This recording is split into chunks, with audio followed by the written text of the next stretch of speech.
Espera, temos uma pergunta para lhe fazer. O seu processo produtivo é complexo? Venha connosco, vamos ajudá-lo.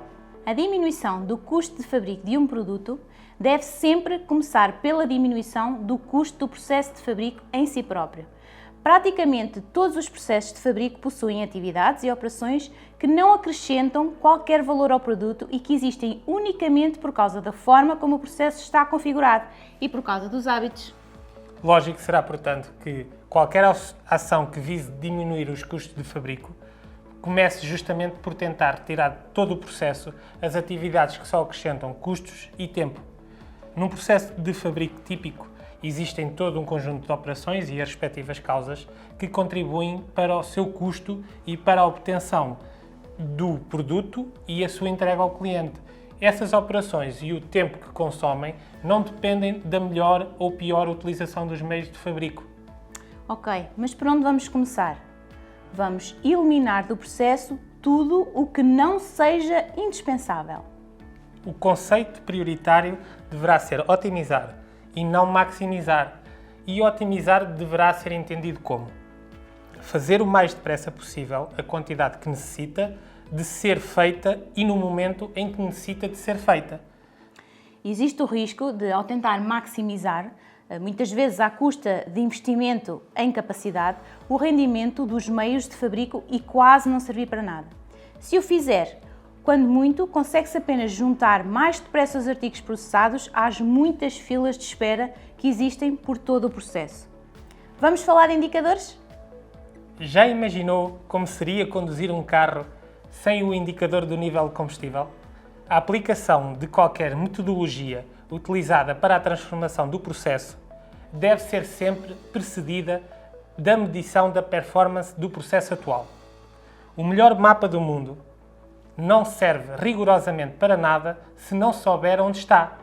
Portanto, usando uma ou mais fitas métricas, por exemplo, indicadores de performance, avalia o seu processo atual. Não conhece um indicador específico para o seu processo? Inventa-o. Mais vale um indicador aproximadamente certo do que uma percepção exatamente errada. Mas depois, utilize sempre o mesmo indicador, da mesma forma, para avaliar o processo depois de transformado. E até pode acontecer que esse indicador inventado mostre que a performance do seu processo está aquém do esperado. Quando isto acontece, a solução não é liquidar o indicador e procurar um novo indicador que mostre um resultado mais favorável. O que há a fazer é desenvolver ações que conduzam a melhorias de performance relativamente a esse mesmo indicador. Isto é o que é realmente progredir. O que tem de melhorar é o processo e não o indicador. Para simplificar um processo, siga esta simples lógica. Focar no produto ou no serviço e nas respectivas operações ou atividades. Ignorar estruturas, apoios, imobilizar funções ou tecnologias. Decompor o processo ou o serviço em atividades unitárias. Identificar quais dessas atividades acrescentam efetivamente valor. Tentar eliminar essas atividades, modificando o processo, mas sem afetar o resultado final. Tentar simplificar as restantes atividades, em particular as que acrescentam valor. Reagrupar as atividades que restam após a eliminação e a simplificação, tentando formar com elas um fluxo contínuo. Usando a métrica ou o indicador inicial, avaliar de novo o processo. Queremos deixar-vos alguns conselhos adicionais. Ao tentar identificar se uma atividade acrescenta ou não valor, a questão a colocar é: se suprimíssemos este passo ou esta atividade do processo, o resultado em termos de valor para o cliente seria o mesmo?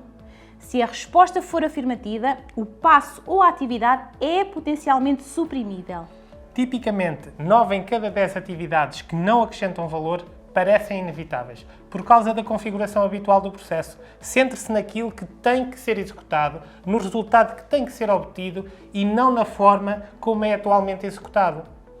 Ao suprimir passos e tarefas de um processo, nunca se esqueça: primeiro elimina-se a necessidade da tarefa, só depois se eliminam as funções e os meios. Cuidado com as otimizações.